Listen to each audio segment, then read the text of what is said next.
अध्याय 239 उद्दंड लड़की। क्या वे उसे मार डालेंगे? कुछ दास विलाप करते हुए आगे बढ़े और हाथ जोड़कर जिज्ञासु से विनती की। दया, कृपया, मैंने कुछ भी गलत नहीं किया है। वे रोए, लेकिन उन्हें एक तिरस्कारपूर्ण लहर या जिज्ञासु की तीखी मुस्कान का सामना करना पड़ा, जो पीछे की ओर झुक गया जैसे कि अपने ही दरबार में आराम कर रहा हो। वासोद की आंखें नीचे हताश चेहरों पर छाई हुई खुशी से चमक उठी। वह लगभग शांत दिख रहा था, उसका शांत स्वभाव उसके चारों ओर की अराजकता से भयानक विपरीत था। कभी कभार वह अपनी उंगली के हल्के झटके से कसाई दानव को इशारा करता था और उसे अगला बलिदान लाने का संकेत देता था। भीड़ में राक्षस अपने होंठ चाटते हुए इस तमाशे का आनंद लेते हुए देखते रहे। कुछ लोग गुलामों को नकली प्रोत्साहन देने के लिए चिल्ला रहे थे, जबकि अन्य लोग क्रूरता से हंस रहे थे जब उन्होंने उन मनुष्यों को देखा जो कभी लंबे समय तक खड़े थे, अब कराह रहे हैं और खुद को कमजोर कर रहे हैं। यह अपमान और निराशा का रंगमंच था, जो केवल उनके मनोरंजन के लिए बनाया गया था। एक महिला जिसका चेहरा जख्मी था और उसके पंजे जमीन पर गिरे हुए थे, वह भीड़ में अपने मालिक के लिए चिल्ला रही थी, मालिक, दया करो, क्या मैंने अच्छी सेवा नहीं की? मुझे इस तरह मरने मत दो। जैसे ही उसकी विनती उदासीन कानों पर पड़ी, उसकी आवाज टूट गई, सिसकियों में घुल गई। उसका मालिक, जलते अंगारों जैसी लाल आंखों वाला एक राक्षस, हंसा, जैसे कि यह कोई सजा नहीं बल्कि कोई इनाम हो। भीख मांगने वालों की चीखें और दूसरों को ठंडी पत्थर की जमीन पर अपना सिर झुकाते हुए देखने से राक्षसों का उपहास और भड़क गया। वे आगे की ओर झुक गए, उत्सुकता से अगले निष्पादन की प्रतीक्षा कर रहे थे, जैसे दर्शक किसी कार्य के चरमोत्कर्ष की प्रतीक्षा कर रहे हों।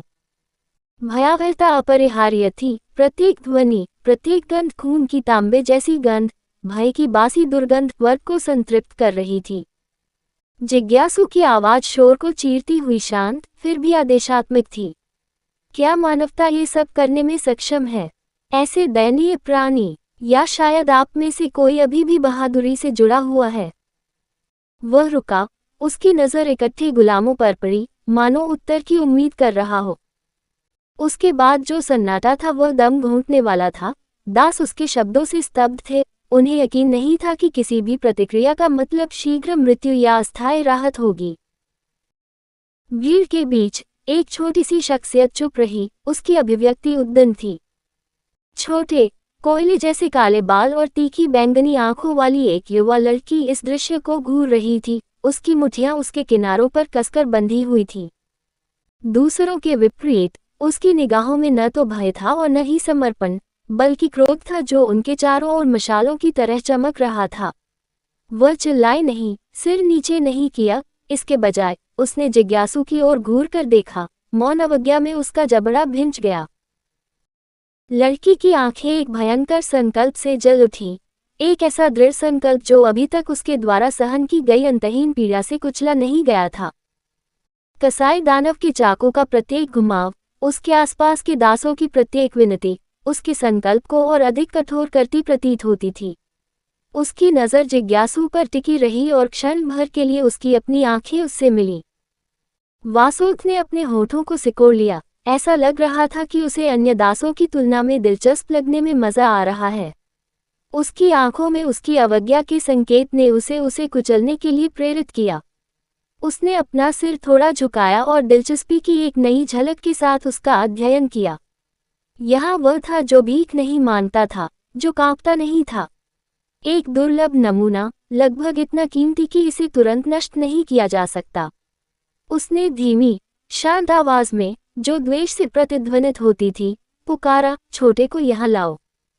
भीड़ में राक्षसों ने उस उत्साही लड़की को निराश होते देखने के लिए उत्सुकता से व्यंग्य किया।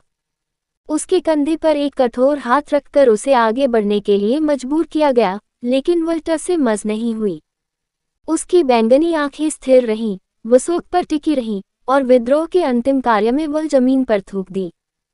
ठीक है, क्या तुम एक साहसी छोटी चीज नहीं हो? वासुदेव ने एक अजीब आवाज में कहा, उसका स्वर भ्रामक रूप से नर्म था। मुझे बताओ, बच्चे, क्या तुम्हें लगता है कि तुम उनसे अलग हो? उसने कुछ नहीं कहा, उसका मुंह एक जिद्दी लाइन में दबा हुआ था। उसके आसपास के अन्य दास चुप हो गए। जैसे जैसे वे उसे देखते गए, उनकी सिसकियां और चीखें कम होती गईं, सदमे की एक झलक और शायद आशा उनकी खोखली आंखों में प्रवेश करती गई। जैसे जैसे जिज्ञासु अंदर की ओर झुका, उसकी मुस्कान चौड़ी होती गई, उसकी आंखें नकली जिज्ञासा से चमकने लगीं। आप नाराज हो गए क्या? उसने उसके उद्दंड भाव का अध्ययन करते हुए अपना सिर झुकाते हुए पूछा। वह तनाव का आनंद लेते हुए इंतजार कर रहा था क्योंकि लड़की की बैंगनी आंखें बमुश्किल नियंत्रित क्रोध से जल रही थीं। कितना मनोरंजक है, उसने बनावटी दया दिखाते हुए जारी रखा। तुम्हें अपने आप को बहुत बहादुर समझना चाहिए, है न? लेकिन मुझे बस एक छोटा सा कीड़ा दिख रहा है, जो उसे कुचलने के लिए तैयार बूट को देखकर छटपटा रहा है। क्या तुम्हें सच में लगता है कि तुम्हारा गुस्सा यहाँ मायने रखता है, छोटे बच्चे? उसकी आवाज में मजाकिया लहजा आ गया। हर शब्द उसके गर्व को और भी गहरा करने के लिए तैयार किया गया था। अपने चारों ओर देखो, उसने टूटे हुए, कांपते गुलामों की भीड़ की ओर इशारा करते हुए व्यंग्य किया। आप उनसे अलग नहीं हैं, बस एक और दयनीय इंसान, असहाय और डरा हुआ।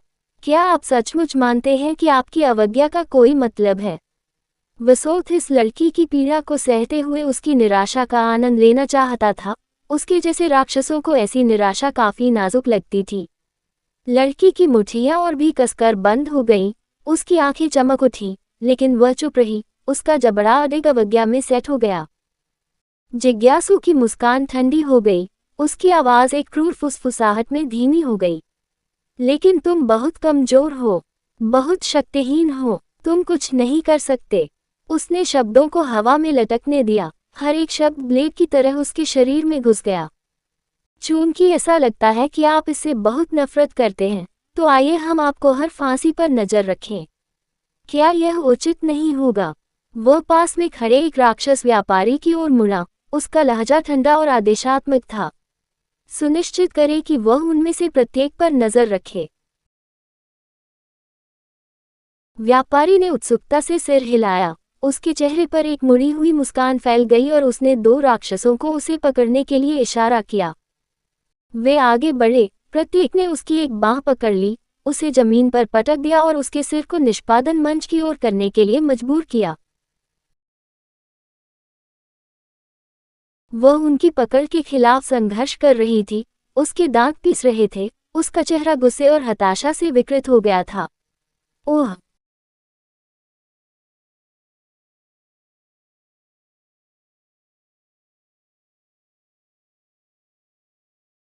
वह कराह उठी, उसकी आवाज में तनाव आ गया क्योंकि राक्षसों के पंजे उसकी बाहों में घुस गए थे, जिससे वह मजबूती से अपनी जगह पर टिकी हुई थी। तेज पंजों से रिस रहे खून के निशान उसकी कोमल त्वचा में धंस रहे थे, फिर भी उसने एक भी आंसू नहीं बहाया और दर्द सहन किया। वह दूर नहीं देख सकती थी, उसका सिर खून से सने मंच की ओर था।